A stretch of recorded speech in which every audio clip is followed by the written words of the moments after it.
But motherfuckers are just taking it too far. I don't know why or how everybody got this goddamn sensitive. You know who hates me the most? The transgender community. Yeah, these motherfuckers. I mean, I didn't realize how bad it was. These motherfuckers, I was really mad about that last Netflix special.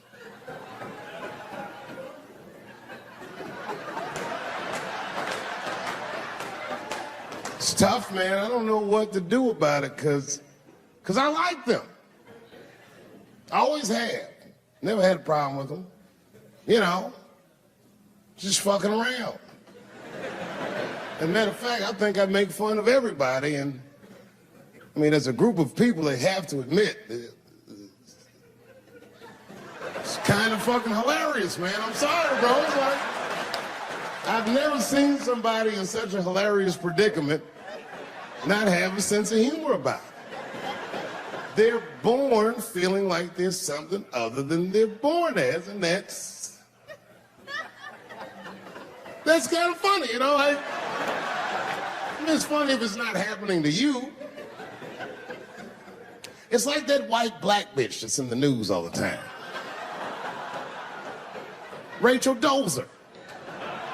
She always says that. She's a white woman, but then she dressed up like a nigga and shot her way up to the very top of blackness. And I always wanted to meet her just so I could understand. I just wanted to like have dinner with her so I could just look in her eyes and call her a nigger to her face. The fuck is that bitch talking about? I identify black. That is trans talk, ladies. Stop biting. Stop biting. There's a big difference between her and a trans. The difference between her and a trans is I believe transgenders. I don't understand them either, but I know they mean what they say. Them niggas cut their dicks off. That's all proof I need. I've never seen somebody just throw their dick away. Don't need it.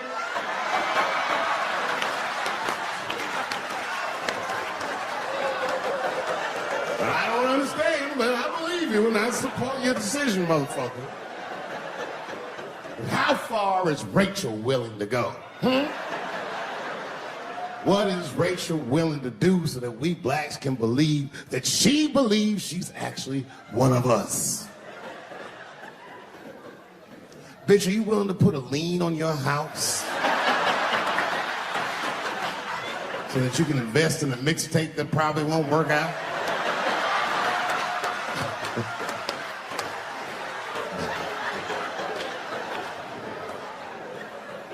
She didn't even change her name. Didn't even change her name. Her name is Rachel. I can't believe in that name. If you want my support, you're gonna have to change your name to the blackest shit I've ever heard. But you're gonna have to change your name to Draymond Green. I don't know a blacker name than that. That shit is black on paper. If you type Draymond Green into Airbnb, that shit will log off automatic.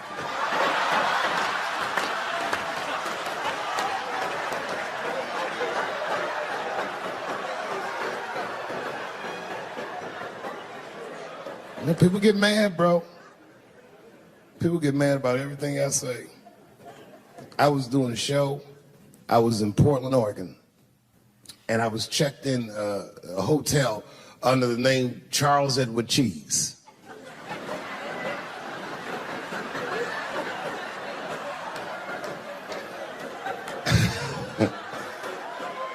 I came back to my room late at night, and there was a note, it was like a letter on my desk. It was addressed to Mr. Cheese. So obviously, I'm going to assume that whoever wrote this letter must be an intimate friend of mine. This is not some kind of name that a person would just guess. But then I open the letter, and it turns out I don't know this person at all. It's a fan letter. You know, I'm not even used to the idea that I have fans, but I'm grateful for it. And And even though I'm grateful for fans, I don't read those letters. Be nice if I did, but realistically, it's like, what am I, Santa Claus, nigga? I don't have time for this. Like, got shit I want to do. I'm trying to chill. Read all these dreams and wishes from strangers, but I read it. I'd already opened it. So I just read the whole letter. And you know what, man? Whoever wrote this letter truly loves me. I mean, they were really fucking nice in the letter. And then they described to me what it was like to come to the show, how excited they were, how much fun they were having. And then they said that when I got to my jokes about transgenders, that they were, quote, devastated. Because it turns out that whoever wrote the letter was transgender. Now, I'm going to be real for a second. As a policy, you got to understand, I never feel bad about anything I say up here.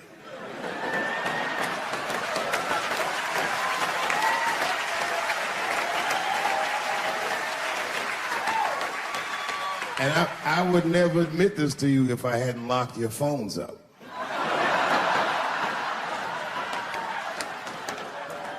But it was the weirdest thing. Like, when I read this letter, this shit made me feel bad. I didn't feel bad about what I said, you understand? I felt bad that I made somebody else feel bad. To be honest, I don't even know what I said that upset that person. I have so many transgender jokes.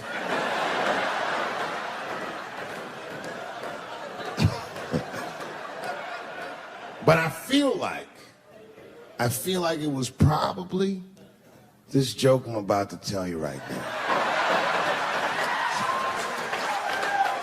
And it's not even that bad of a joke. It's a true joke. I mean, it's not true, but I had read in the paper that Caitlyn Jenner was contemplating posing nude in an upcoming issue of Sports Illustrated.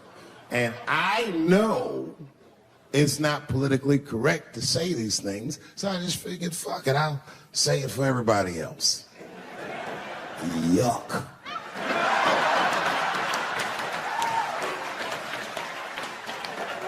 You know, sometimes I just want to read some stats. I don't know why you're going to cram some man pussy in the middle of the sports page like this. I just didn't think that was the place for it. But I wasn't saying anything like Caitlyn Jenner's a bad person. I'm not mad at her for doing it. Not even mad at Sports Illustrated. If I'm mad at somebody, I'm probably just mad at myself. You understand? Because deep down, I know that I am not strong enough to not look at those pictures.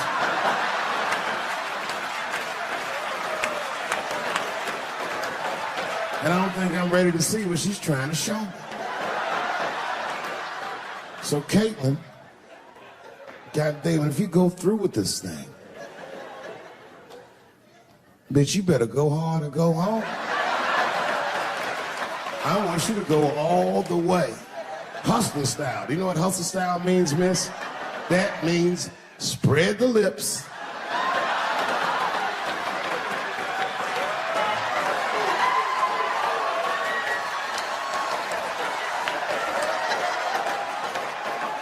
I hope she spreads her lips and there's an itty bitty dick inside. Ah!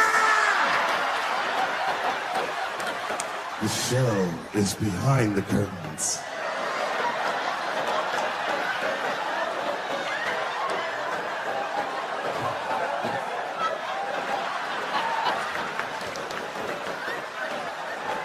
I don't know what I said that upset that person. But I'm going to tell you something. When I read that letter, and the moments after I read it, I did something that many black men in America do not have the time or the money to do. I thought about how I felt.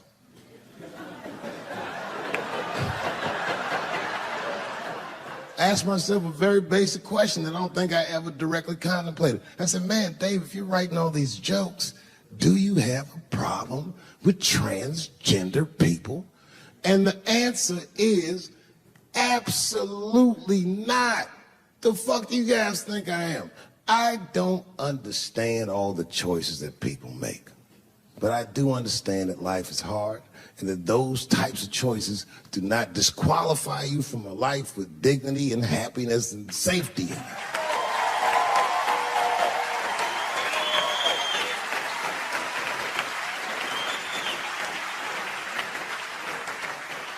But if I'm honest,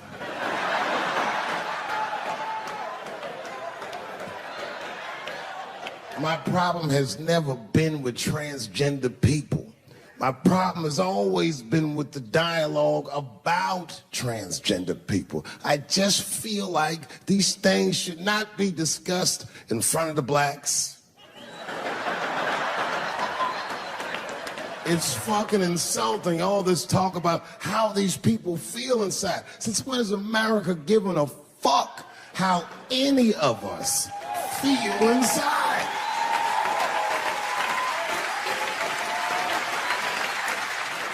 And I cannot shake this awful suspicion that the only reason everybody is talking about transgenders is because white men want to do it. That's right. I just said that. If it was just women that felt that way, or black dudes and Mexican dudes being like, hey, y'all, we feel like girls inside, they'd be like, shut up, nigger. No one asked you how you felt.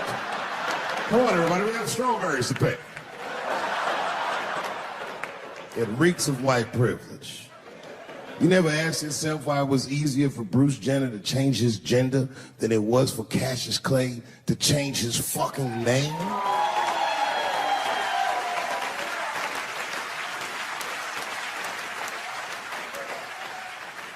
And if I were to be brutally honest,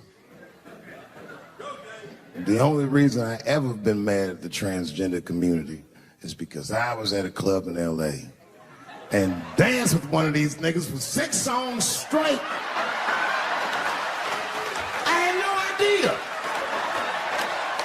And then the lights came up and I saw them knuckles. I said, oh no! And everybody was laughing at me. How world stopped. I said, why didn't you say anything? Then I heard that sultry voice. I didn't say anything, Dave Chappelle, because I was having a wonderful time. And I wasn't sure how you'd feel about it. I said, you knew how I'd feel. And she said, I'm going home. I don't want any trouble from you. I said, home? It's only 2 songs left. I mean, we might as well finish the night.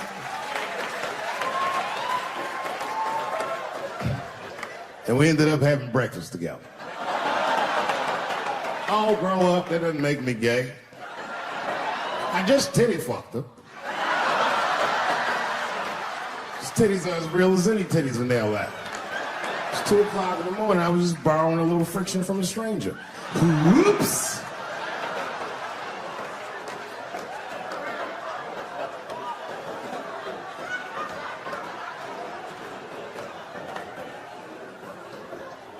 It's the madness of youth. It's the types of mistakes that a man makes when he's young. I wouldn't even know that it's necessarily a mistake. It was a wild night out. But I don't do it like that anymore. I'm old. I'm 44 now. Right.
I'll tell you what happened, but I can't say it directly.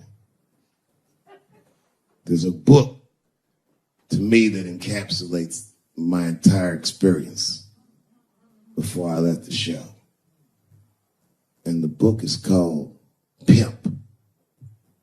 It's written by a guy named Iceberg Slim. Here, bring it up here. This is Matthew. Matthew is from France. He's white. And yet, he has an original copy of this book written by a black American who was a pimp in the 40s. Iceberg Slim, his real name was Robert Beck. He got the name Iceberg because he was in a bar in Chicago and there was a shootout in the bar and a bullet went through this nigga's hat and he still finished his drink.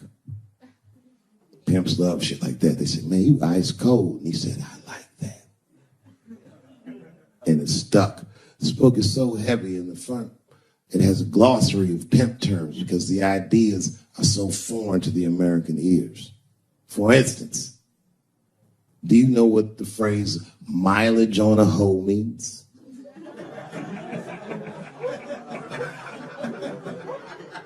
Of course you don't. Mileage on a hoe is a very wild concept. It means that pimps understand there's a finite amount of bad shit a person can do before they'll lose their fucking mind. And a good pimp can look at a woman that he's never seen before and call it, she's good for 500 fucks. That's her mileage. Anything over that, that bitch is gonna spill. They do it to you. Why the fuck do you think most of us work from 9 to 5? 'Cause 9 to 6 might kill a bitch.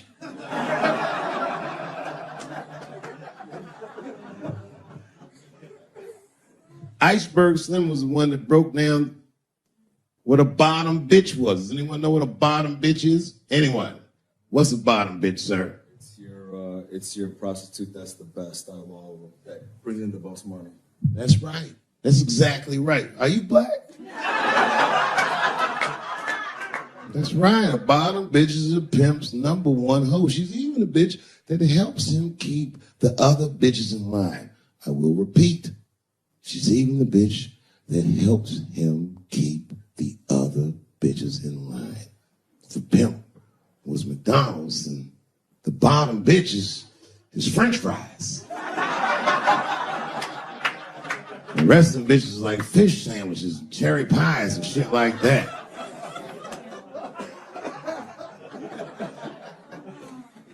Iceberg Slim breaks down some of the coldest capitalist concepts I've ever heard in my life.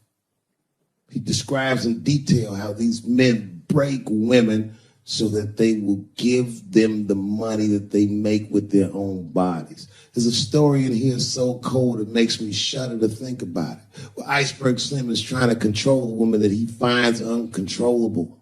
So he asks older pimp how he can rein her in. And the older pimp says, oh, that's easy, Iceberg. All you have to do is beat that bitch with a coat hanger and then run her a bath and give her some pills. She'll be so grateful that you fixed her that she'll forget you were the motherfucker that beat her in the first place. That's some cold shit. Now, at the end of this book, Iceberg Slim tells a story. It's kind of the crescendo of the book. And in the story, Iceberg Slim's bottom bitch is at the end of her mileage. If she was good for 500 fucks, she was at 498. She was bubbling. You could see it. She was going crazy. She started saying all kinds of shit. Oh, I always wanted to be in circus. Circus, this bitch is stupid. I can juggle too, you know. Juggle. He had to let her go. It's hard to let her go. A bottom bitch go. And he wasn't ready to let her go because his organization couldn't handle losing her. But she didn't know that. She didn't know how important she was. So what he did was he called her to a diner. He said, look, bitch, You and I gotta part ways. She said, fine, motherfucker. I don't need you anyway because I know somebody at Ringling Brothers. She was like, all right, bitch, whatever.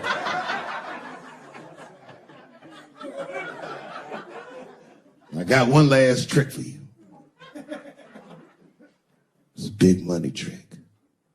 You do this for me, you get paid, I get paid, and we go our separate ways. She said, fine, motherfucker, what do you want me to do? He said, okay, there's a guy in a hotel across the street. He's waiting for you in room number 7. I want you to go over there and I want you to fuck him. But before you do, I need you to put some of this stuff in his drink. And then he's going to fall asleep. When he does, there's a briefcase on his bed. Bring the briefcase to me. That's the trick, bitch. Can you handle it? She said, fuck yeah, I can handle it. I can't wait to get rid of you. And then she ran outside, jumped on a unicycle and pedaled across the street. And Iceberg watched her. He was like, man, she's pretty good.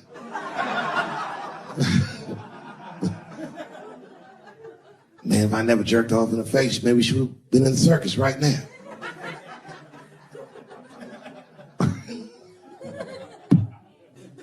She runs up to the motel steps and she disappears in room number 7. And she's gone for a real long time.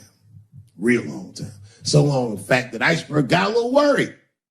But then, suddenly, she came back. He said, what's going on, bitch? Where's the briefcase? She said, I didn't get it, Daddy. He said, what do you mean you didn't get the briefcase? Bitch, what's wrong with you? She said, oh, I did everything you said, but that man don't look right.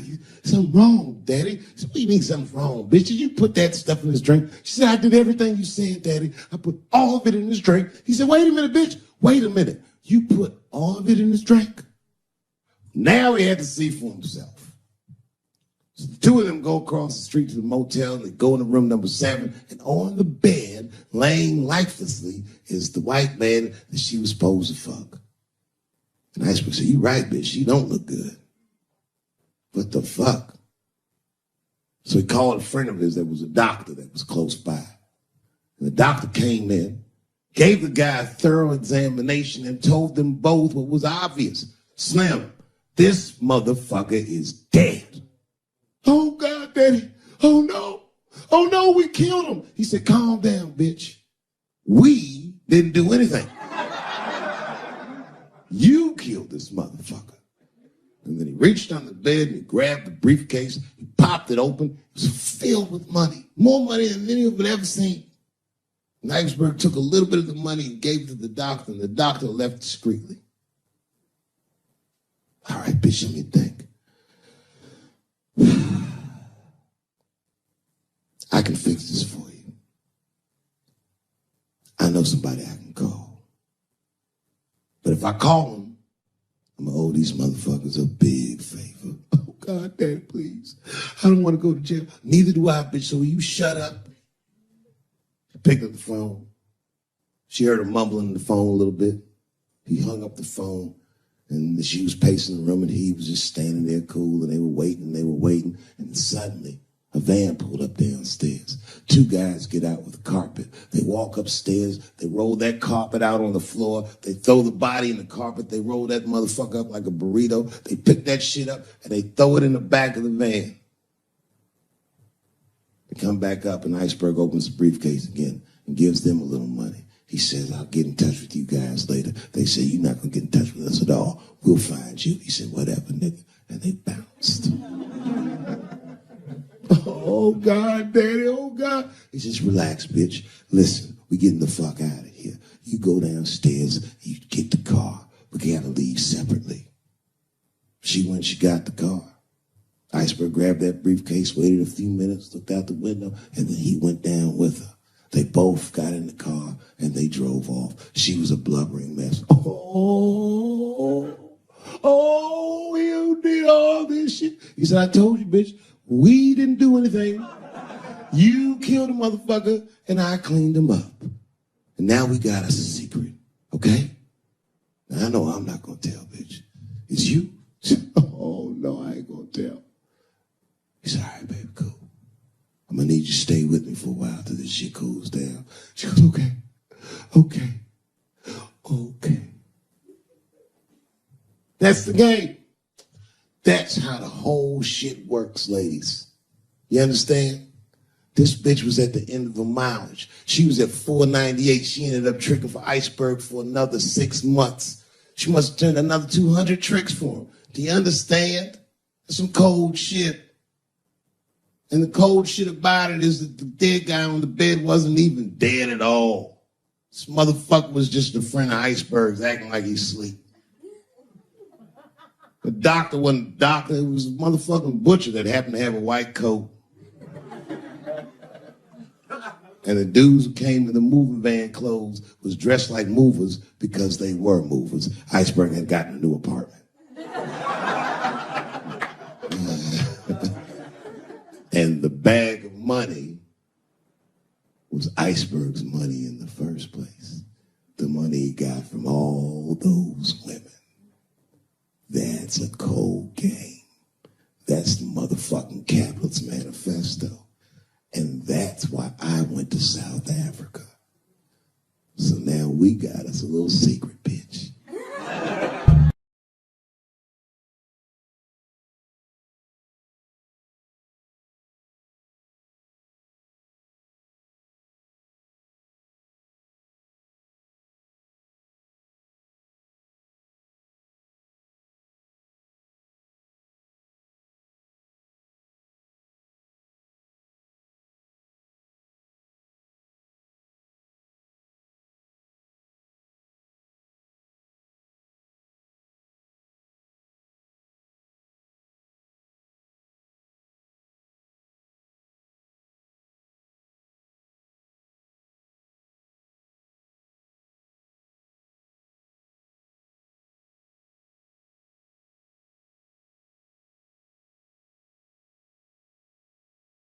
But you know what I like about San Fran, and the reason I picked this city to do my special is because of all the major cities in America, somehow people get along here better than anywhere else I've seen in the country.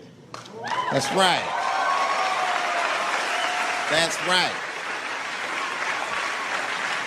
And I always admired San Fran for that. And today I realized how you did it. Put all the niggas on the other side of that bridge. There's nothing, this shit ain't happy on that side. You leave San Francisco like, bye, thanks for coming to San Francisco. Come back in April, we're having a sale on Birkenstocks. As soon as you get to the other side, welcome to Oakland, bitch.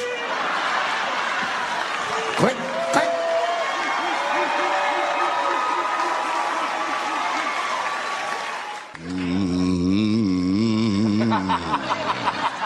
You know, that's just my grandmother used to sing that when she cleaning up.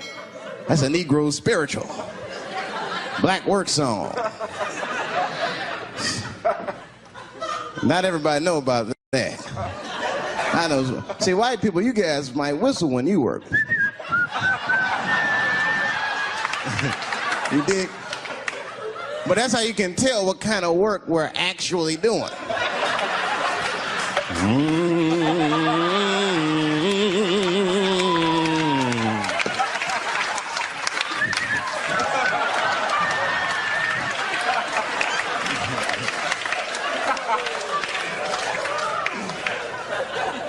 I study that kind of shit. I do. Anything that has to do with race. I read a little here, see a little there. And I travel. That's always good.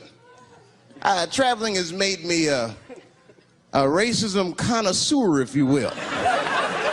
You know, it's different from region to region. Anyone ever been down south? So you guys know what I'm talking about. Now, the racism down there is just fucking, it's perfect. It's due to a perfection. It's comfortable, it's out in the open. There are no secrets in Mississippi. Everybody knows the deal. Morning, nigger. Morning, sir.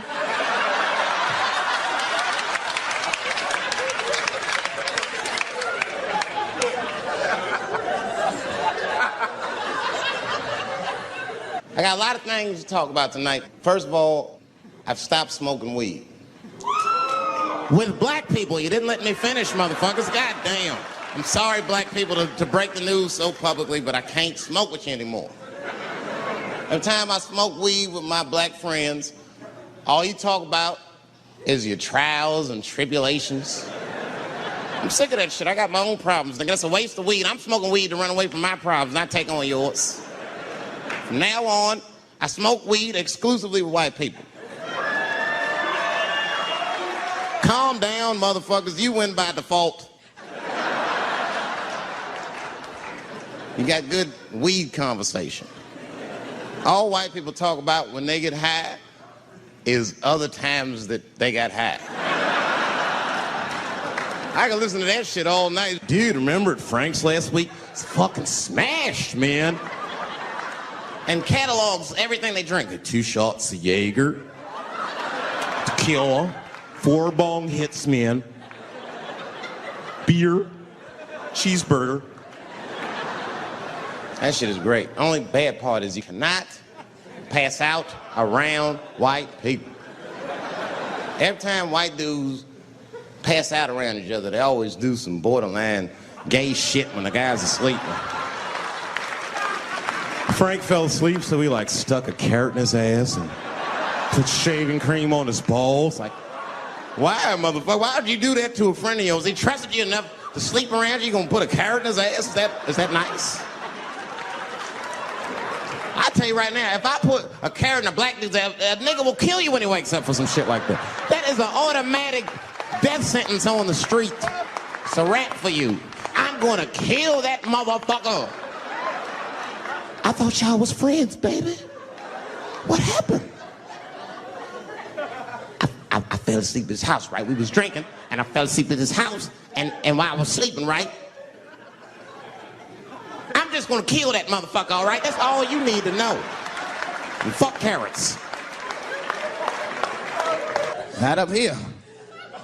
You hit the big cities, man, it's different. It's always a secret. And we should do like them. We should keep our shit out in the open, then a little. I mean, with limits. You don't want to say whatever comes to your mind. That might be a little much. White dude be walking down the street minding his business, and the brother walk up to him, hello. You white oppressor, you slave master rapist of Africa. Why, hello, my big lip spear chucking friend. Touche, hunky. So, Whitey, what did you do today, huh? Oppress a new land and make the people there Christians against their will?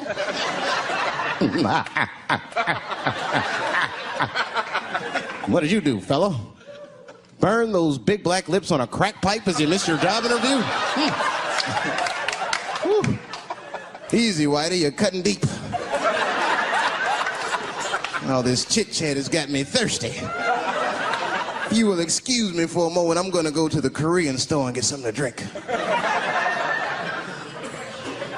Ching-a-ling. Hello. You slanted-eyed, ruining the economy in our neighborhood by opening stores and taking the money out the community. Chink. Wow. Good afternoon, you browse around but never buy anything. Suspicious looking nigga. After a while, that might be too much. One of my first white friends, like in my life, man. He was a good dude, too. He moved to Silver Spring from Utah, of all places. I guess his family was affiliated with that Mormon church they got down there. And me and him used to hang out. And one day I was at his house, we were just hanging out, and Timmy says, Dave, why don't you stay for dinner tonight? I said, oh, man, I'd love to, but I can't. If I'm not home before dark, my mother will kill me. That was a lie. My mother had several jobs. I hadn't seen her in like 3 or 4 days. And the only reason I lied to Timmy was because at that point in my life, it was my experience that white dinner wasn't delicious.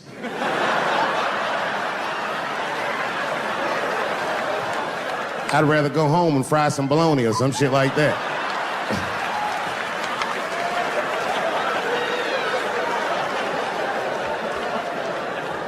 But then old Timmy threw me a curveball I wasn't expecting. He said, it's too bad you can't stay, Dave, because Mom made stovetop stuffing. I I said, what the fuck, stovetop? Well, hold on, nigga, let me make some phone calls real quick. I had seen that commercial so many times, I had dreamt of getting my hands on some of that stovetop stuffing. And finally, I met a motherfucker that actually had a box of stovetop in the house. I couldn't miss this opportunity, so I pretended to call my mother. And then I came back and I said, Timmy, you're not gonna believe this great news. Mom said I can stay. And he said, fantastic. He said, why don't you come with me and we'll help set the table and then we can say the blessing. I had no interest in setting this motherfucker's table or saying these crazy ass Mormon prayers. I just wanted that goddamn stuffing. So I told Timmy, I said, you know what, I'd love to help, but let me go wash my hands first. My plan was simple. Wash my hands slowly, and by the time I'm done, the table will be set, the blessing will be said, and all that there will be left to do is eat. Went to the bathroom. I washed my hands very slowly. I must have been in there for about 10 minutes. And suddenly, one of his mothers came to the door.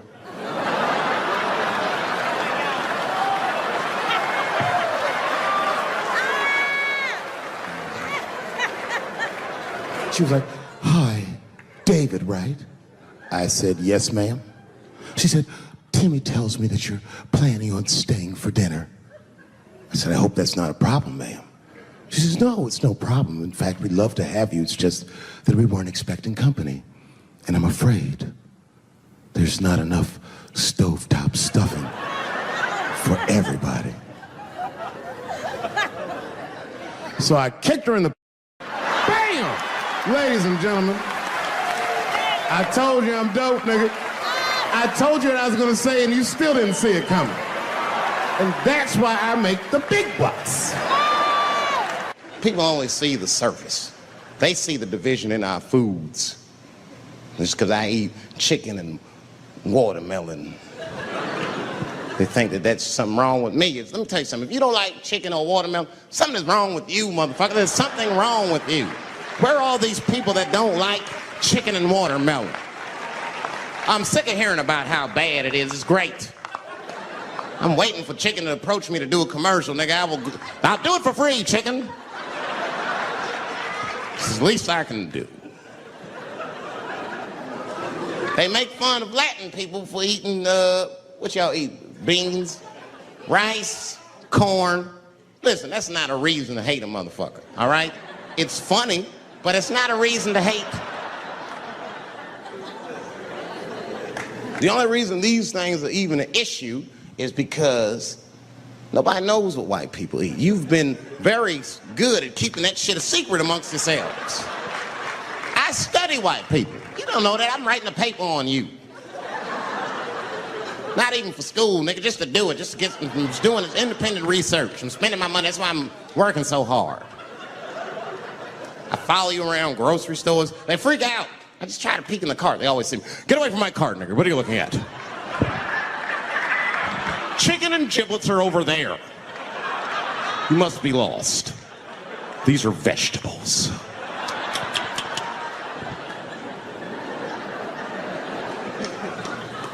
I know what you drink. See how quiet it got? Grape juice. Surprise, motherfuckers, you didn't know I knew about grape juice, did you? Oh, don't play dumb with me. Look at what is it? A lot of black people don't have the privilege of knowing about grape juice because they have grape drink. It's not the same formula that you get. Ain't no vitamins in that shit. You might have one of your black friends over. Todd, would you care for a glass of grape juice? What? Nigga, what the fuck is juice? I want some grape drink, baby. It's purple. I don't think I know what a grape drink is. What? I have some apple juice if you want. What the fuck is juice? I want some apple drink. Scream.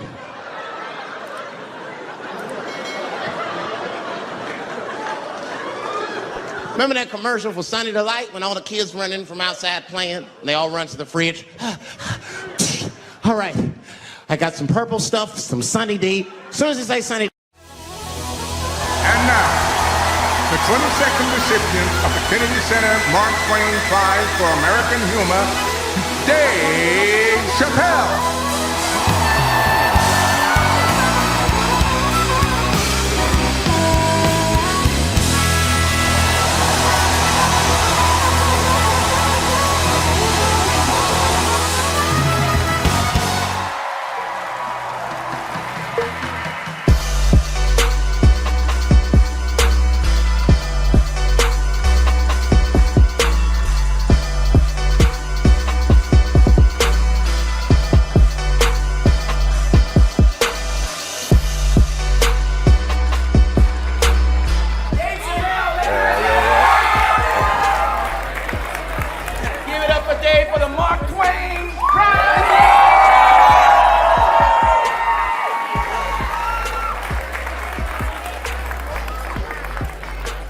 I gave you guys my Emmy, but this new prize I'm keeping for a while. In our room was Bradley Cooper and Chris Tucker, and it was just like the energy, the questions, and they gave us such great advice just on like how to live your life as a performer and just like the things you need to do, like stay focused and stay at work. So it gave me a lot of motivation to just continue doing what I'm doing.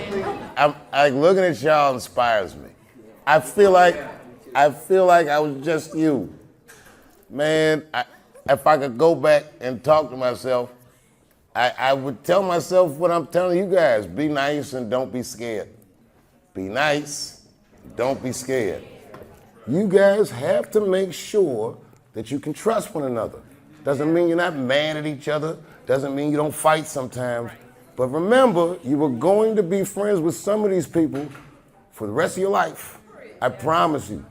Stick together, help each other get through this, and you're gonna love it. You'll be very grateful you did.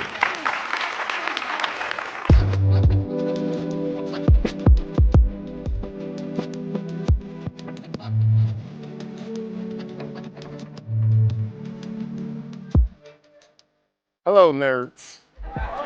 Okay.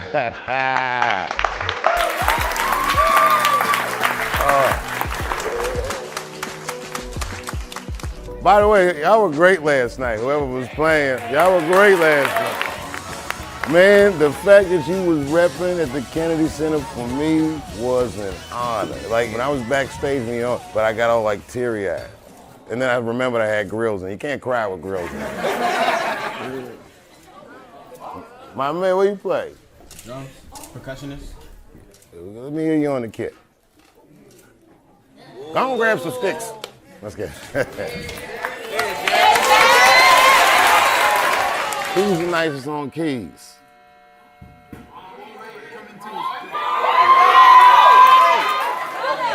Both of you. Both of you. All right, you first on the keys. Anything you feel. Play anything you feel.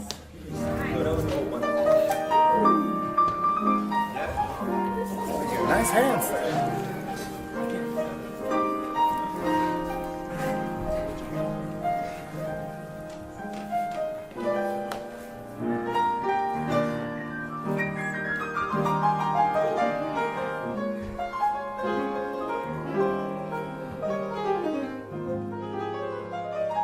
Ah.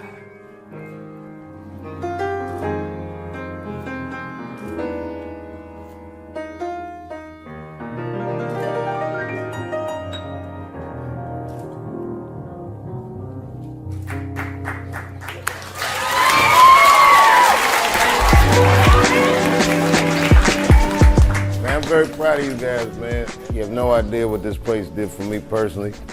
And I hope that you getting the same out of it. I hope you guys just keep going, man. But I'm very proud of you guys, and thank you. And I'll see you in a second. I'll see you in a second.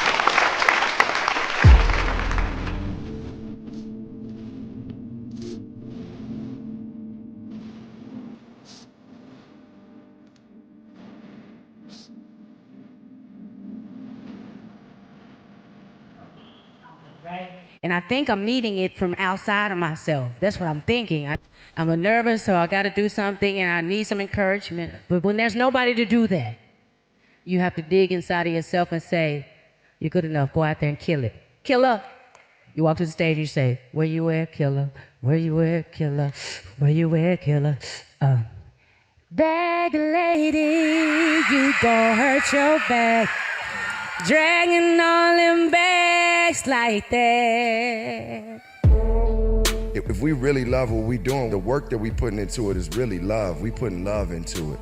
So I'm encouraging you all to continue to keep putting that love into what you're doing and use that platform to enlighten the world, to inspire the world. And as you go through the times of, like, man, you don't have it at the level you want it yet, just continue to keep working at the craft and believing in what you do. That belief is such an important thing to have.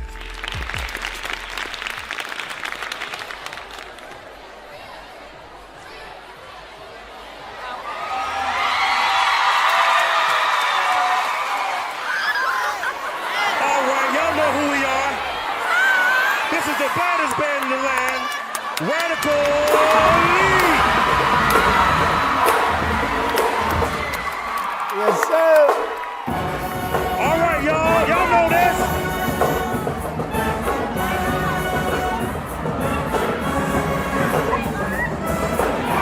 Right side, right side, right side. Oh, we going over here. Left side, left side, left side. What y'all got in the middle? In the middle, in the middle.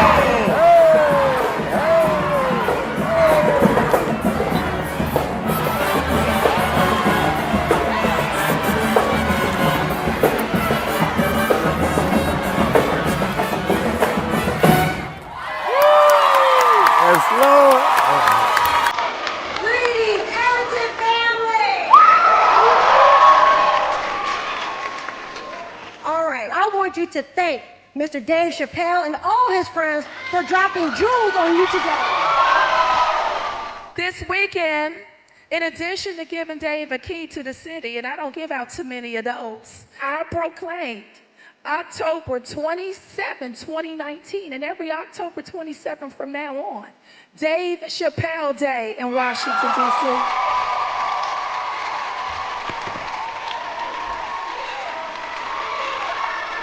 Yo, could you imagine this? My own day, and it's proclaimed at my old high school. So this is what I suggest.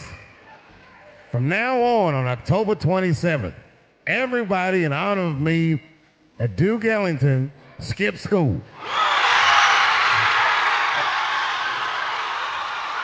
I have to tell you, Dave, you have taken your place among the nation's greats.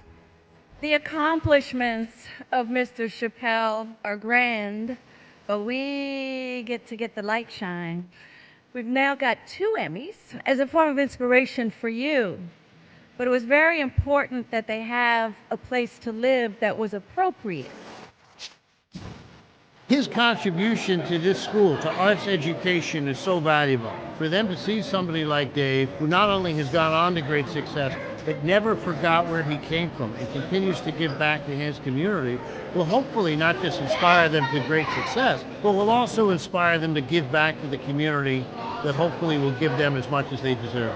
This was an extraordinary gift for Dave and his team to craft for the students at Ellington. They will never forget the impact of being introduced to not only this alum that has changed the face of art and culture in this country, but also to his friends, masters in their field, who cared enough to give to the next generation of artists in this country.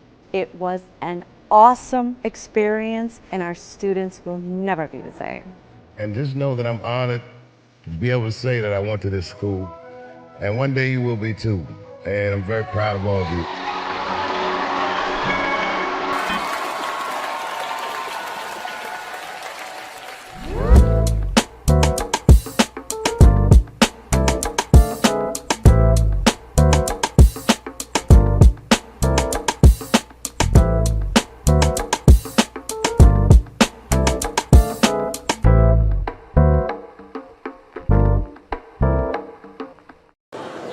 I came here tonight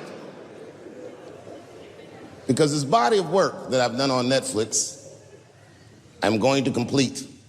All the questions you might have had about all these jokes I've said in the last few years, I hope to answer tonight. And I'd like to start by addressing the LBGTQ community directly.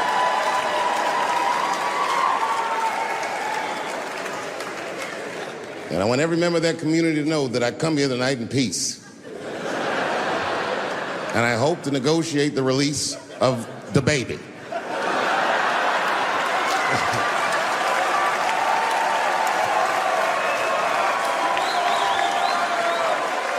Sad, sad, sad story. The baby was the #1 streaming artist until about a couple weeks ago. He took a nasty spill on stage and said some wild stuff about the LGBTQ community during a concert in Florida. Now, you know I go hard in the paint, but even I saw that shit and was like, God damn, the baby. Ooh, he pushed the button, didn't he? He pushed the button, punched the LGBTQ community right in the AIDS. Can't do that. Can't do that. But I do believe, and I'll make this point later, that the kid made a very egregious mistake. I will acknowledge that. But, you know, a lot of the LGBTQ community doesn't know the baby's history. He's a wild guy. He once shot a nigga and killed him in Walmart. Oh, this is true. Google it. The baby shot and killed a nigga in Walmart in North Carolina. Nothing bad happened to his career.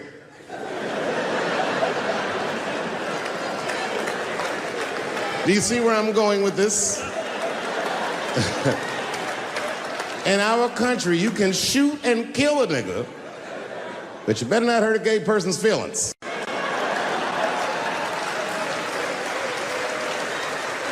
And this is precisely the disparity that I wish to discuss. I have a question for the audience. And this is a real question. I'm not joking around.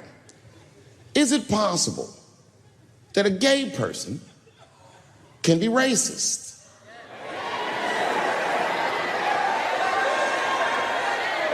Do you really think so? Of course it's possible. Look at Mike Pence.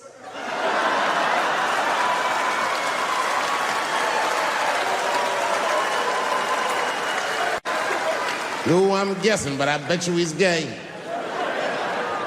And he's not Pride Parade gay either. He's sad gay. Feel bad for him. He looks like one of them gays that prays about it.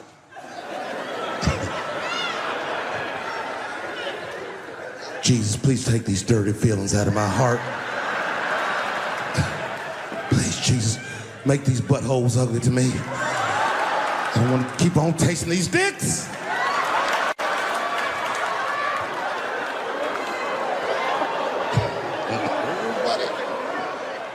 You guys are confusing the emotions. You think I hate gay people, and what you're really seeing is that I am jealous of gay people. Oh, I'm jealous. I'm not the only black person that feels this way. We blacks, we look at the gay community and we go, God damn it, look how well that movement is going. Look how well you are doing. And we've been trapped in this predicament for hundreds of years. How the fuck are you making that kind of progress? I can't help but feel like if slaves had baby oil and booty shorts, we might have been free 100 years sooner, you know what I mean? If Martin Luther King was like, I want everybody to get up on them floats, get your bodies good and shiny.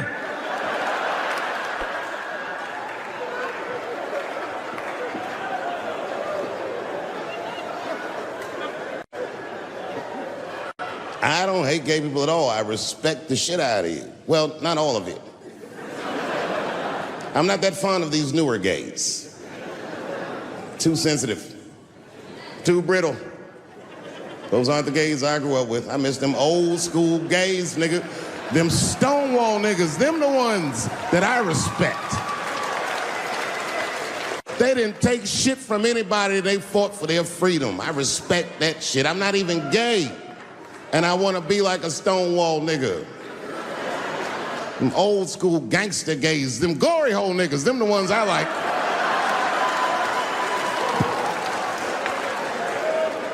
These new gays don't even know what the glory hole is. It's a hole in the wall the gay contractors built. You wanna know why they put that hole in the wall? I'll tell you, there's no nice way to say it. Because when they wanna have some fun, they will put their penises in that hole and hope for the best. I respect that shit. There's a lot of courage on both sides of that hole, nigga. I'm not even gay, and I want to try that glory hole out.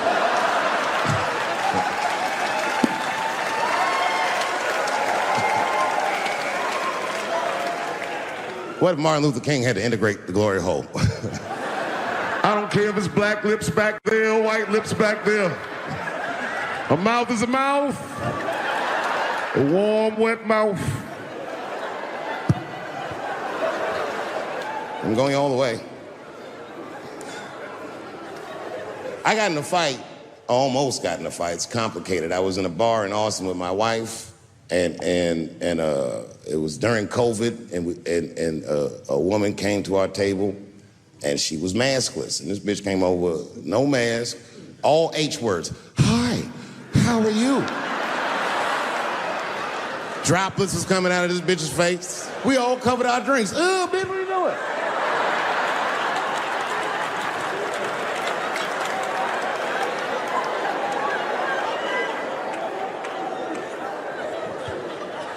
Now, I looked over at the table that she came from, and I peeped game. The men at the table were filming me.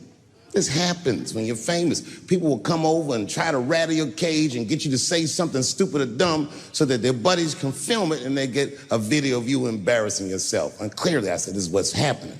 And these dumb motherfuckers thought that it was my first rodeo.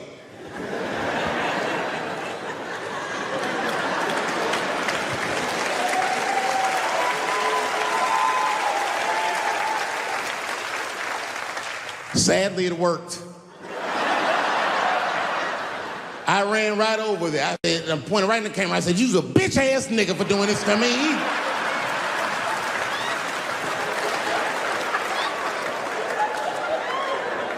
And the dude was shocked that I said it. He said, oh. And when he did like this, I seen all his fingernails was painted, and I realized, like, uh-oh.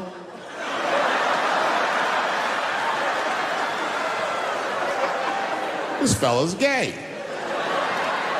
Now, you know how I talk. I call everybody a bitch-ass nigga, you know what I mean? But that's not a right thing to do if they're gay, you know what I mean? And now I was in trouble. And not only that, the motherfucker was huge. He stood up. He was towering over me. He must have been 6'5", a big, white, corn-fed, Texas homosexual. This nigga was ready to fight. And he started barking on me, but I stood my ground. I wasn't scared. How could I be scared? This motherfucker's shirt was tied up in a knot like this. Oh, fuck this guy. Let's go, nigga, let's go. I thought we were gonna come to blows. I was ready. And then, right when you think we would fight, guess what he did? He picked up his phone and he called the police. And this thing I'm describing is a major issue that I have with that community. Gay people are minorities until they need to be white again.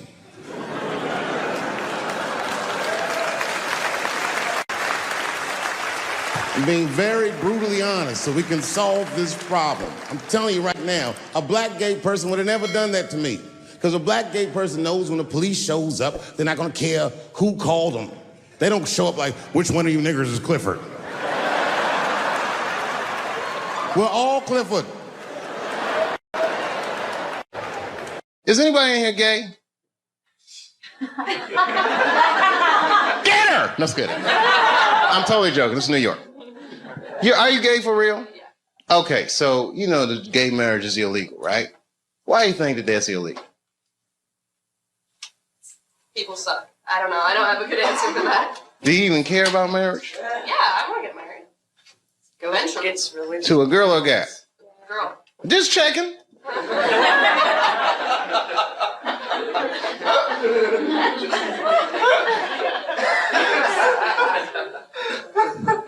Why do you think it's illegal? People are scared of change. Do you think so? Morality. Who said morality? Do you think so? I don't. Whose morality? Who said big business? She knows what's going on. Huh? Hmm? Yeah? Even gays can get married. They're going to wake up to the reality of problems of marriage just like everybody else. And that's all good and well. You see, here's the thing. No matter what your morality is, it's still a secular society. So even if gay marriage is against my own personal beliefs, I can't necessarily believe a government that would say we don't want to do that for moral purposes. Not while you fucking bombing Iraq like that, or sending motherfuckers to Afghanistan like that. I mean, you can't be hitting me with all this dubious ass morality. They say morality because that's what their constituents need to hear, and because they think that's what their constituents want to hear. But honestly, Bill Clinton said 90% of the shit that people talk about has nothing to do with what the actual job of the president is about. You think the president be sitting around, what time is it, 10 o'clock? Oh, we got that gay meeting. Hey, guys, what are we going to do about that? I mean, I don't give a fuck about it. No, who actually is going to give a fuck? Big business. And I have a whole belief system about that you just don't want to know about.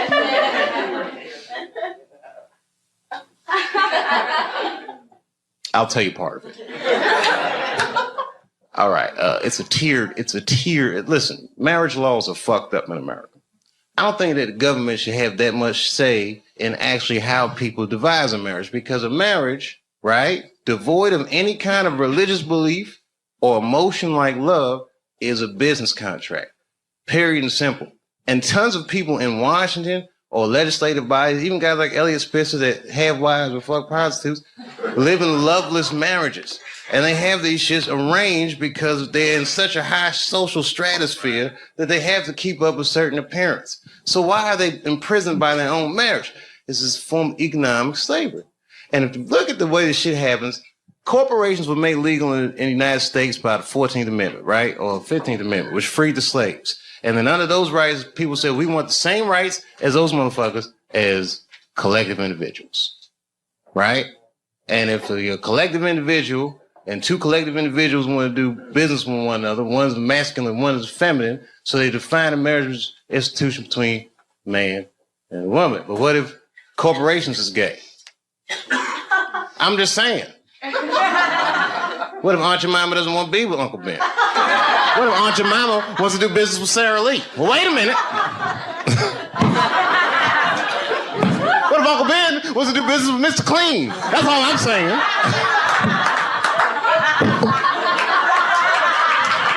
Guys, wait a minute. That's a little gay.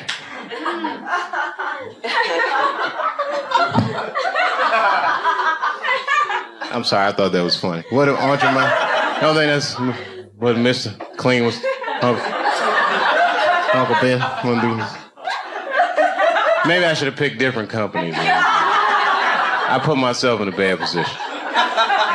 I'm just joking around. You're like, we don't want to hear this shit. It's just a conspiracy theory. I believe in aliens too, bitch. How about that? They're coming.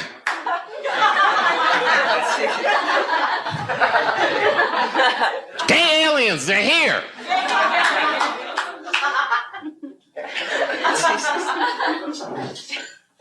All that shit, fake. World Trade Center, fake. You want to know who blew that shit up for real? I ain't gonna say that. You know, it's my own personal opinion. I don't even want to say that shit. Yeah. You know who I think blew up the World Trade Center? Ashton Kutcher. America, you have been pumped.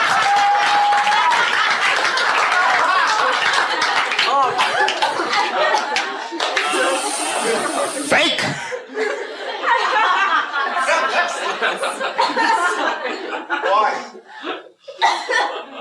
Why did he blow up the World Trade Center? I don't want to sound like a cynic.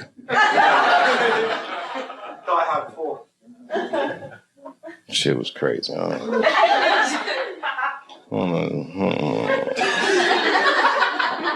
don't know the truth, but I know who does. Strippers. They know everything. Does anyone have a cigarette?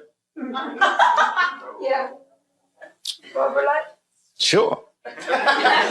Good on you, mate. I wish I had it. Your accents are so nice. Huh? And I do listen to BBC News. We all listen to the BBC. You're all listening to the BBC. That's what they say all the time. GMT. Oh, every time you say what time it is, it goes GMT. What does that mean? Whose mountain? Greenwich. Oh. It's the center. Oh, okay. Meantime. Greenwich Mean Time. Is that where the phrase mean time comes from? Yeah, baby. Wow, you can tell that your country conquered a lot of shit, man. It's Greenwich Mean Time. I learn shit every day.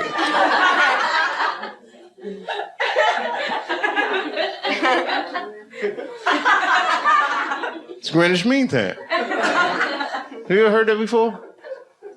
Yeah, bro, you ever heard that before? Yeah, I've heard it. Oh, you're from Ireland, though. Hang on down the middle of London, very much. Greenwich Mean Time? What's so mean about it? It's a time. Oh, okay. Like 0 degrees. Okay. You ever seen a guy's mind stretch? I might buy for it. Like in the 24 hours, like 00, like, you know. Oh, I don't do that 24-hour clock shit. I hate that shit. It's 1500 o'clock. 1500. You got moved here, right? Like to take life easy. Got the block. No, I don't like that shit. That's when it's good to have them strippers around. Strippers are like the Google of the streets.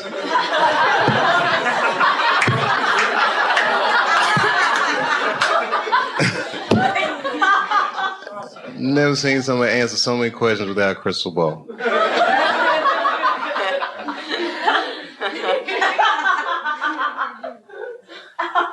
It's true, it's amazing. Skill sets. Girls be I'm an accountant, I'm a dog trainer, every goddamn thing. It's amazing. All right, it was something hilarious though. All this shit is depressing. Ashton Kutcher didn't blow up those buildings, by the way. I don't want you to think. I'm not gonna put that on him. Huh? If he did, who was he talking? American people. American person is one of the most lied to people in the world. That's our whole game with America. Because freedom is not a privilege, my friend. It is a fucking burden. Because a free person has to make choices all the time. And you can't make a good choice unless you have the information. And in America, it's not like China. You know in China when they had the earthquakes, you know what the headline was in the newspaper? What earthquake? They don't tell those people shit.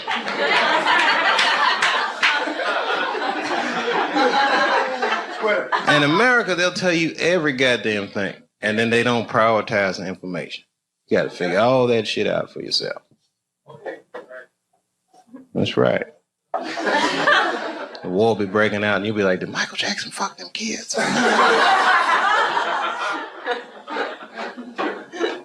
That gets shuffled funny. Well, I have some very bad news for the people in the front rows. I heard that some of you paid as much as $800 for your tickets. Sadly, I did this same show a couple weeks ago in Atlanta for $60 a head. Can you imagine? Nigga, you could have flown to Atlanta, got a hotel, had some dinner, and came back, and you still have a little money left over, niggas. Paid way too much just to see me in this gay-ass neighborhood. All right, let me roll up my sleeves and tell these pussy jokes. Will told me to say there hasn't been this many pussy references in this room since Cats was here.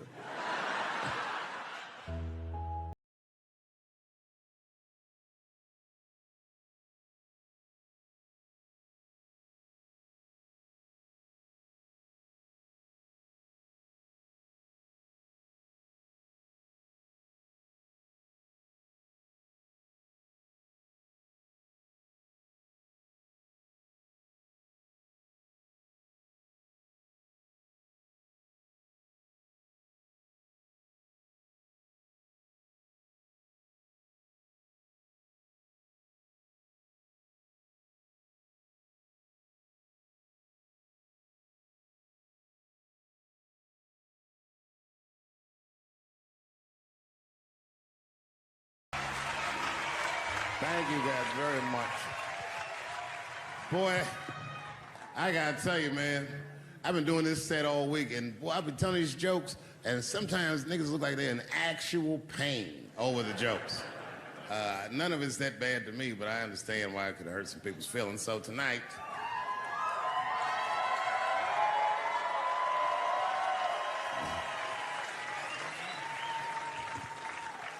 I'm gonna give you an opportunity that I rarely give anybody. I'm gonna let you say whatever it is you need to say to my face,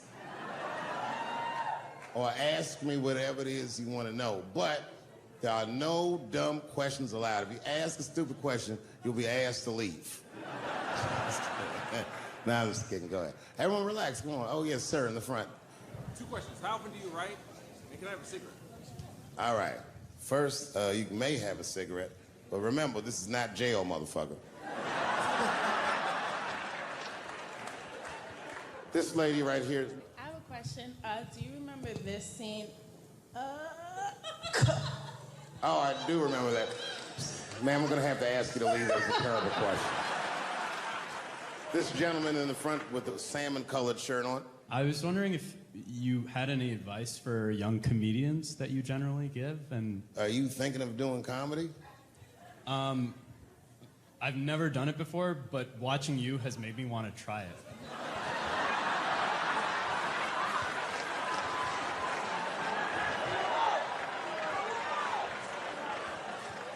I don't know if that's an insult or not.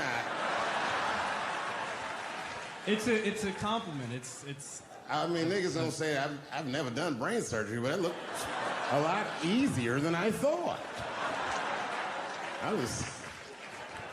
I'm teasing. All right, here'd be my advice. Okay, I don't know how comedians start nowadays, right? But what I would suggest is just start.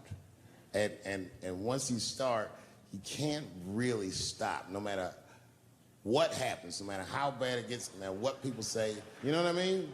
Because comedy is weird like that.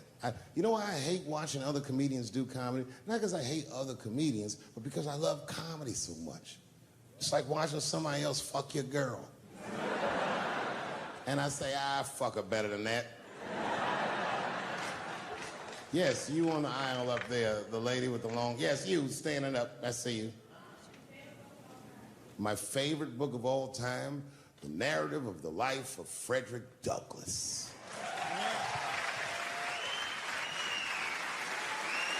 That guy with the baseball hat.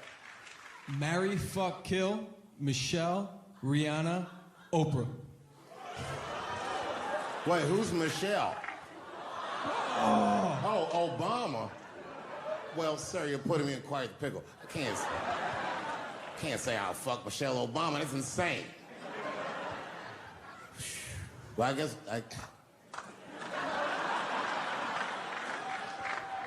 I mean, because I wouldn't kill any of those women. But I'd fuck all three of them.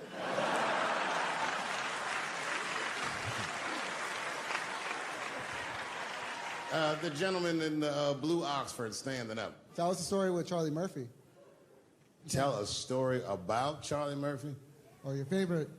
Boy, there's so many good Charlie Murphys. You know, the thing with Charlie Murphy is he used to just make us laugh all the time. And I used to ask him about all the old Hollywood shit I was curious about. Like when they used to accuse Michael Jackson, I remember asking once, I go, Charlie, do you think Michael Jackson actually did those things? And he said, let me ask you a question, Dave. He said, say it is illegal to fuck women. How long are you staying out of jail? So God bless Charlie Murphy, wherever you are. Charlie, I love you. Who do you think is going to win the 2020 election? All right, I'm going to put a pin in this, but I'll tell you right now, fella, I don't know, but I think Trump has a better shot than a lot of people would like to think.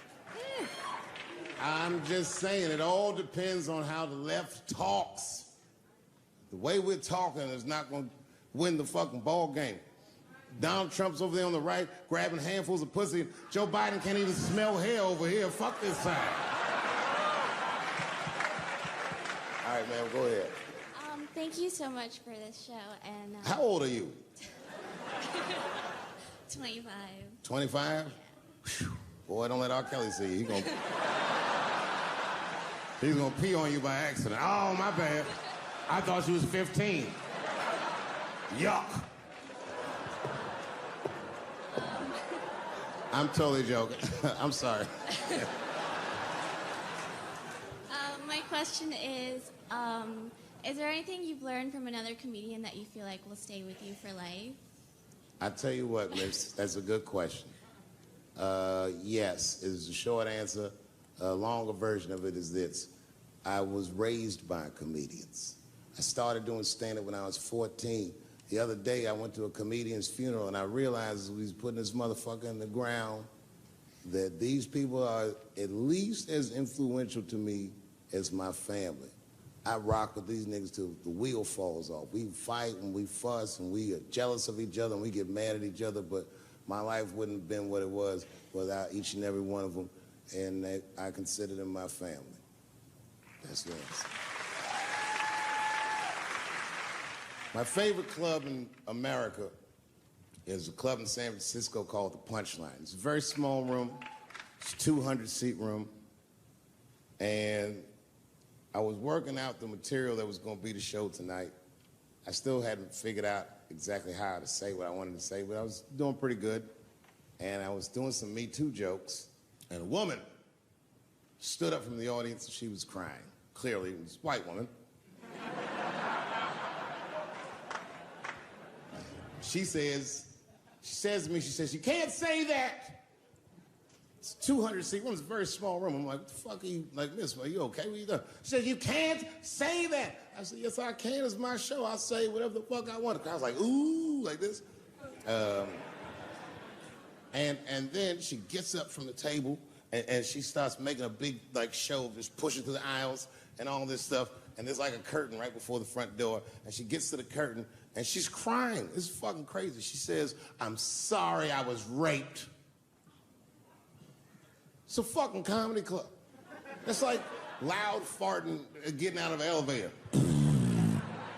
Nothing funny can happen in here. Now I'm trapped in a room with this woman's fucking stink.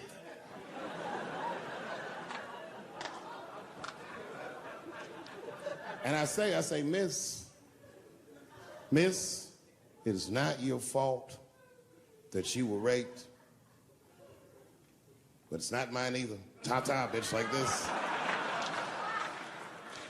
She storms out. Now the room is very uncomfortable, but I managed to get the crowd back. But I'm like, a little traumatized. Same show, there's a trans woman sitting in the audience. This is a true story. This is like a few weeks ago. I did 6 shows that weekend. This trans woman came to 4 of them. Calls herself Daphne. Man, this chick Daphne was in there cracking the fuck up at everything I said about everybody. It was amazing. She was laughing, and it was fun to watch her laugh. You could tell she was letting go of something that was heavy, and she'd throw her head back and she'd smile with all her teeth. She was having a great time. And the more fun she had, I felt bad, because I knew I had some trans jokes to unload. And I thought to myself, maybe I shouldn't say these jokes because I don't want to like fuck her evening up. She's having so much fun. But then I thought to myself, well, if I can't say it in front of her, should I say this shit at all? So I let her rip. To my surprise, Daphne laughed harder at the trans jokes than anybody in the room. In fact, everybody in the room would look at her to make sure it was okay. And I got off stage, I was in the dressing room, I was like, man, this is a fucking weird show. I'm sitting in the dressing room by myself just trying to figure out, like, what the fuck just happened out there? Like, why is it that this one woman can't take any of these jokes and Daphne can take all of these jokes? So weird. And then I realized, Daphne used to be a man.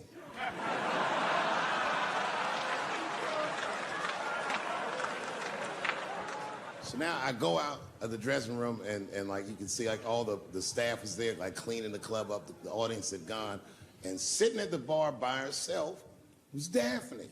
And she's like, hey, Dave, come join me for a drink. And I don't want her to think that I'm transphobic or nothing, so I'm like, fuck, I guess I could have at least a drink. And we get some tequila and we're sitting there. And she was fucking cool. Turns out that Daphne, she wants to be a comedian. She was asking me for advice, and I told her advice and all that shit. And then she says to me, she says, boy, you sure do get a bad rap for your trans jokes. I said, Daphne, thank you, but you don't have to say that. I hope I didn't offend you. She goes, no. She said, in fact, I read about you in the New York Times. I said, you did? She said, yeah. She said, I thought it was interesting that they blamed you for R. Kelly. They said you normalized him for telling jokes about him. I go, yeah, they said that. She goes, I wonder why they never said that you normalized transgenders by telling jokes about us. And I'd never thought about that. It never occurred to me. And we started making out. And then, like, I reached up just to see what it felt like. I was like, what? And it felt like pussy, didn't it? It was just like, go ahead, ask me a question. What the fuck you gonna do if Trump get reelected? What am I gonna do if Trump gets reelected? Probably get a significant tax break.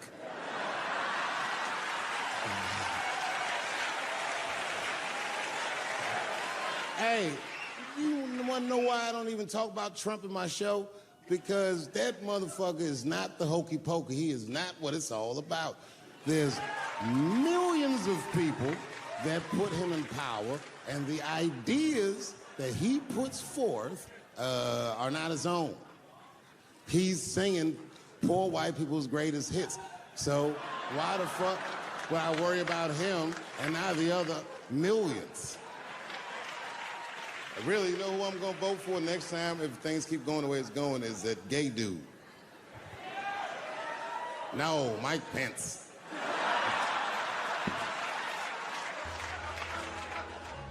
Now, this is the same club, the Punchline.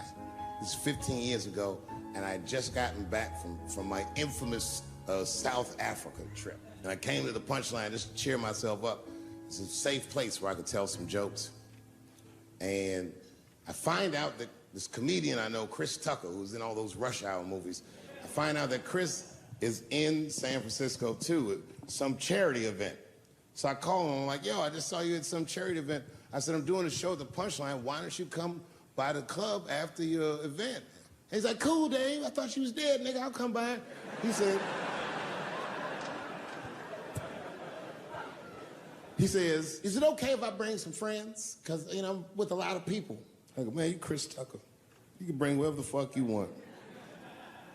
And then I show up to the club late that night, and I walk into the dressing room, and sitting in the dressing room is Gavin Newsom, who at the time was the mayor of San Francisco, but now he's the governor of California. And sitting next to him was Kamala Harris, who at the time was the DA of San Francisco. Now she's the senator from California that's front-running on the Democratic ticket. And sitting next to her was Al Gore. fucking weird. And sitting next to Al Gore was the guys from Google, Sergey, and I don't know how to say these. All right. And it was Chris Tucker and Ben Jealous, who at the time was the president of the NAACP, who was all just at this big charity dinner, and Paul Mooney was drinking scotch. And we all was just in there. And, you know, first I was a little uncomfortable when we started talking, and we all got along really well. At some point, Kamala Harris says to me, she goes, you know, a friend of mine is announcing his candidacy for president tomorrow. I went to college with him. I'm like, what? I go, Barack Obama? She goes, you've heard of him? I'm like, yo, I just read about this dude. And she goes, yo, yeah, blah, blah, blah, we talking. She goes, you know what? She says, let's call him on the phone. I said, what the fuck? And she picks the phone up and she dials and she's listening like this. And she goes, this is voicemail. And she gives me the phone. She goes, leave him a message. You know, I didn't know what to say. I just said what you say to any black dude that's running for president. You know, stay low, running a zigzag pattern, this kind of shit.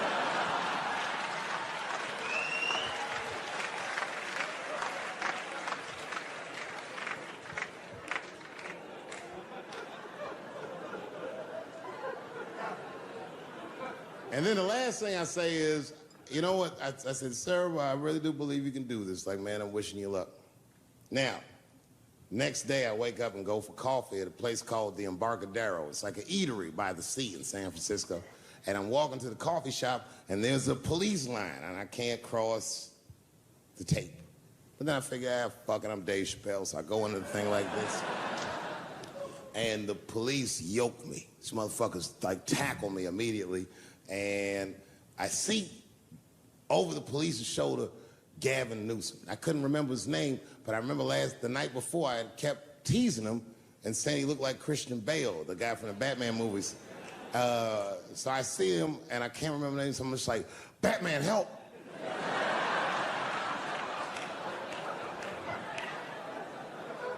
And he stops, he's like, Dave?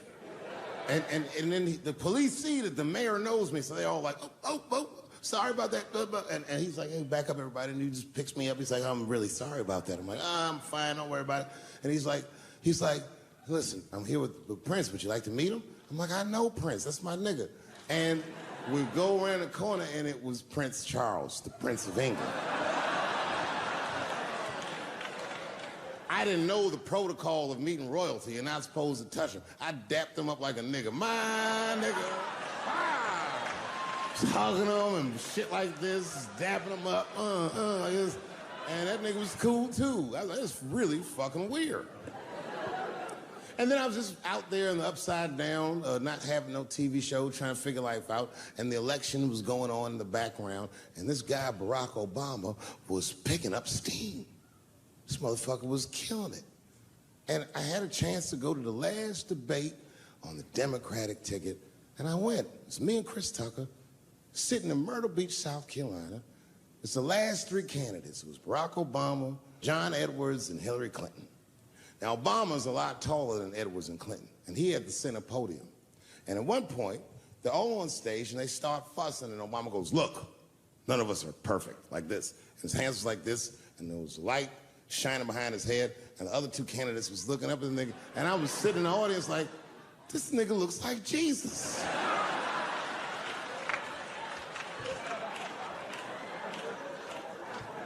And I realized in that moment that I was looking at the next president of the United States. I was certain of it. I couldn't explain it, but I knew what I was seeing. And I got really excited. And I'm not that kind of guy. I said, I gotta meet this motherfucker. So I stayed.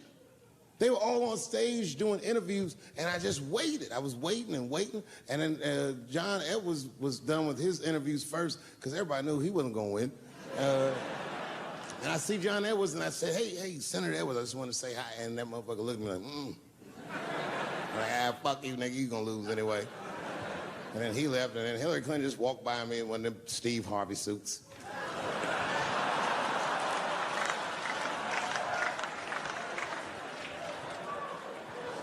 But Obama was taking forever.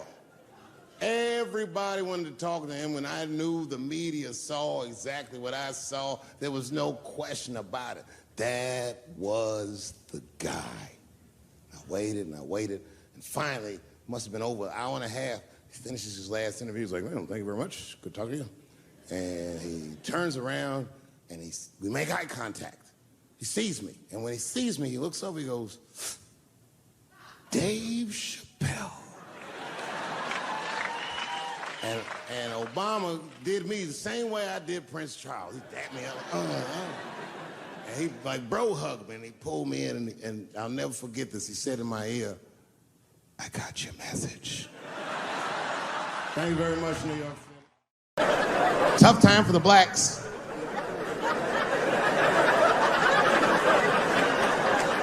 These are not good times for the blacks. I don't know if you know what I'm talking about, right? Police are killing us again. It's a very unfortunate set of circumstances because we were doing very well. You know, America has a racial hot seat. I think we can all agree that that's the truth. And we can also agree that that hot seat is traditionally occupied by African Americans in general, African American men in particular. Although I can see that in recent years, that seat has been occupied by Mexicans, and I dare say Arabs. And we, the black Americans, would like to thank you both for your sacrifice and your struggle. We needed a break.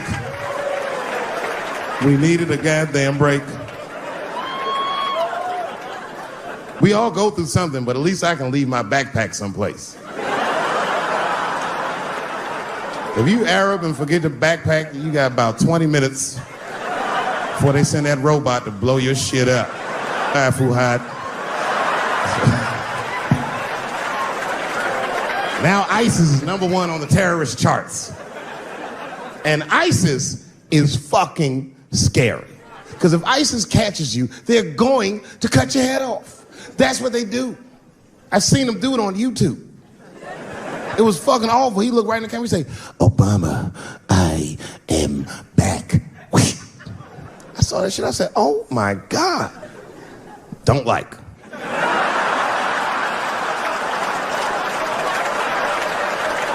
How is this guy cutting people's heads off on YouTube? I can't even post a dick pic, and this motherfucker is decapitating people. I'm gonna have to change my settings. You know, everyone has it hard, but I think harder than black people and harder than Arabs and harder than Mexicans, you know who has it the worst? Fat black people.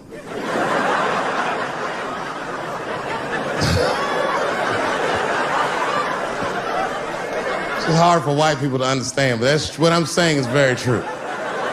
Fat black people have a really rough road because all manner of things kill white people, but you know what kills more black people than anything, more than police and terrorism? Salt, nigga, regular. Here, white people are getting Ebola cures and shit, and meanwhile, I'm dying from fucking the flavoring.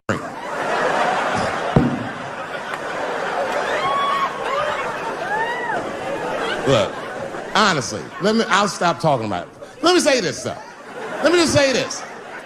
Can we all just say that we've seen it coming? Were you surprised? It's like when that guy threw that banana at me. Do you think I was surprised? Hell no. I've been in show business 30 years. I was expecting this banana. I knew one of these nights, it's like somebody gonna throw a banana at me one of these nights, niggas. Because that's how it starts, with the name calling. Like that Paula Deen. Remember Paula Deen got fired from the Food Network? If you know anything about show business, it is really hard to get fired from the fucking Food Network. And they dropped that bitch like a hot potato.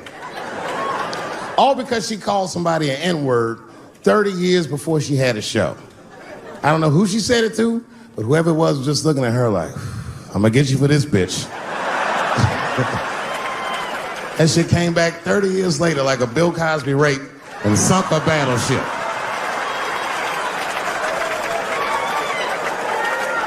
And every black person was mad, but we weren't like that mad. I was just like, well, how's this bitch gonna call me a nigga when she taught me how to fry chicken? That's not fair.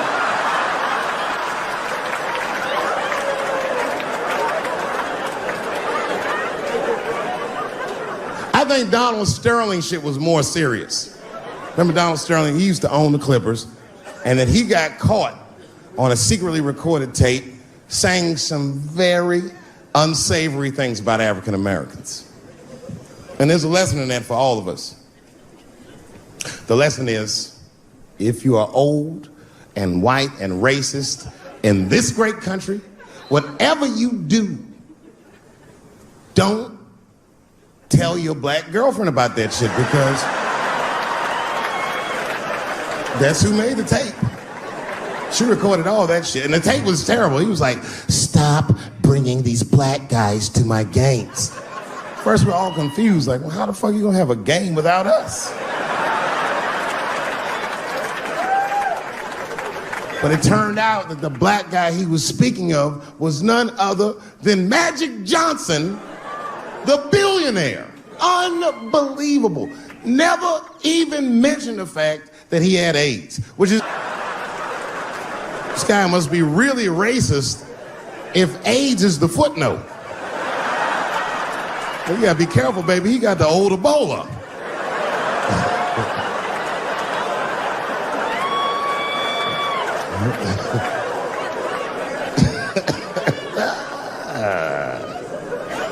You can say what you want about that girl, but I'm gonna tell you right now, she is a goddamned hero.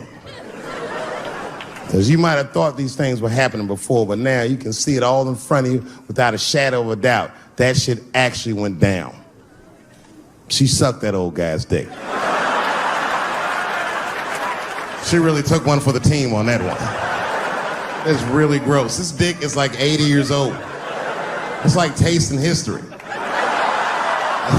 Like 5 wars on it, civil rights movement, Great Depression. This guy's been fucking from 40 years before Bill Cosby's first rape. This is a very old man.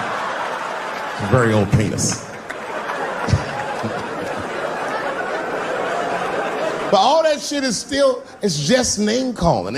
Like, name calling does not break the modern black man. That's not gonna do the trick. I don't give a fuck about that. Like, if I went to Kentucky Fried Chicken, Ku Klux Klan, hood on top of their head, what do you think I'm gonna do in this day and age? Run out Kentucky Fried Chicken? Not if I'm hungry. I'll go straight to the front. Hey, man, let me get a 2-piece. I don't give a fuck what he says. You want a biscuit with that, nigger? I thought it came with a biscuit. What's all this attitude? I want a 2-piece. Chop, chop. You know what it is. But I'm not going to be mad. Why would I be mad? He's the one that's got to work at Kentucky Fried Chicken, not me.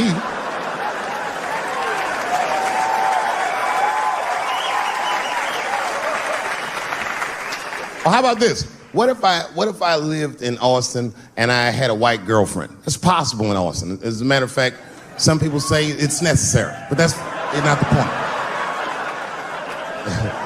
And me and my white girlfriend at home one night, and we're just doing what lovers do. Maybe she's butt naked and she's down on one knee, giving me a hand job. I love a good hand job. And she's really jerking me off. You know, getting her obliques nice and tight. I got a huge dick, so she's like, And I'm like, wow, this really feels wonderful. I think I'm gonna come. Nigger. I know, that's a tough one. But what do you think I'm gonna do? Hey!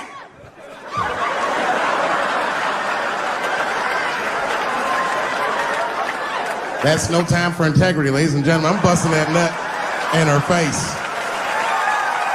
I'll sort through the ethics later.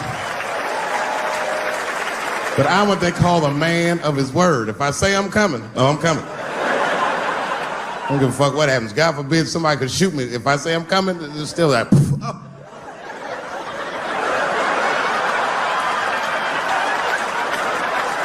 Doesn't mean I like getting shot.